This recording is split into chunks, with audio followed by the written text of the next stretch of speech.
मैं आदित्यनाथ योगी उत्तर प्रदेश में योगी आदित्यनाथ के दूसरे कार्यकाल की शुक्रवार से आधिकारिक शुरुआत हो गई। योगी ने दूसरी बार मुख्यमंत्री पद की शपथ ली और साथ ही उन्होंने कई नए चेहरों को अपने मंत्रिमंडल में शामिल किया है और इन्हीं में शामिल हैं पुलिस की नौकरी छोड़कर राजनीति में आने वाले असीम अरुण।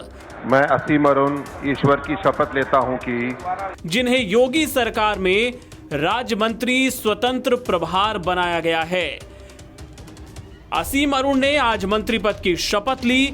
समाजवादी पार्टी के गढ़ कन्नौज सदर में उन्होंने कमल खिलाया था। सपा के अनिल दोहरे को 6000 से ज्यादा वोटों से मात दी थी। पहली बार वो चुनाव जीते और सीएम योगी ने उन्हें अपने मंत्रिमंडल का हिस्सा बना लिया। आपको बता दें कि उत्तर प्रदेश विधानसभा चुनाव की तारीखों का जैसे ही ऐलान हुआ था, असीम अरुण ने सोशल मीडिया पर पुलिस की नौकरी छोड़कर वीआरएस लेकर राजनीति में उतरने का ऐलान कर दिया था।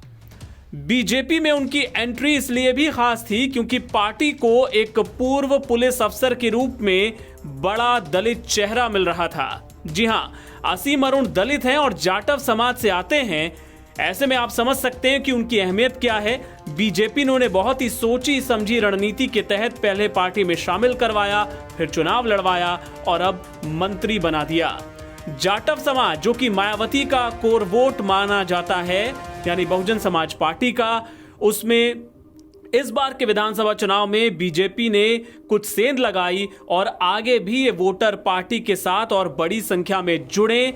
जाहिर है यही बीजेपी की मंशा है और असीम अरुण को मंत्री बनाकर पार्टी ने यही संदेश देने की भी कोशिश की है। और चलिए आपको अब असीम अरुण के बारे में और जानकारी दे दें। आपको बता दें कि 1994 बैच के आईपीएस अफसर हैं असीम अरुण, जो कि मूल रूप से कन्नौज के ही रहने वाले हैं। असीम अरुण के पिता स्वर्गीय श्रीराम अरुण भी यूपी के तेज तर्रार आईपीएस थे। श्रीराम अरुण यूपी के डीजीपी भी रहे। इसके साथ ही उनकी मां स्वर्गीय शशि अरुण लेखिका रही हैं। असीम अरुण का जन्म हुआ था 3 अक्टूबर 1970 को यूपी के बदायूं जिले में। शुरुआती जो उनकी शिक्षा थी वो लखनऊ के सेंट फ्रांसिस कॉलेज में हुई। इसके बाद बीएससी की पढ़ाई के लिए वो दिल्ली चले गए और इंडियन पुलिस सर्विस में आने के बाद यूपी के कई जिलों में उनकी तैनाती रही। असीम अरुण की गिनती तेज तर्रार पुलिस अफसरों के तौर पर होती थी। वो एटीएस के आईजी रहे। लखनऊ में आतंकी सैफुल्ला के एनकाउंटर में उनकी अहम भूमिका रही। कई आतंकी साजिशों का भी असीम अरुण ने पुलिस अफसर रहने के दौरान खुलासा किया। एडीजी पद पर प्रमोट होने के बाद कानपुर के पुलिस कमिश्नर के तौर पर उन्हें नियुक्त किया गया था, जहां से उन्होंने वीआरएस लेकर राजनीति पारी शुरू की और अब वो यूपी सरकार में मंत्री हैं। एनबीटी ऑनलाइन की रिपोर्ट।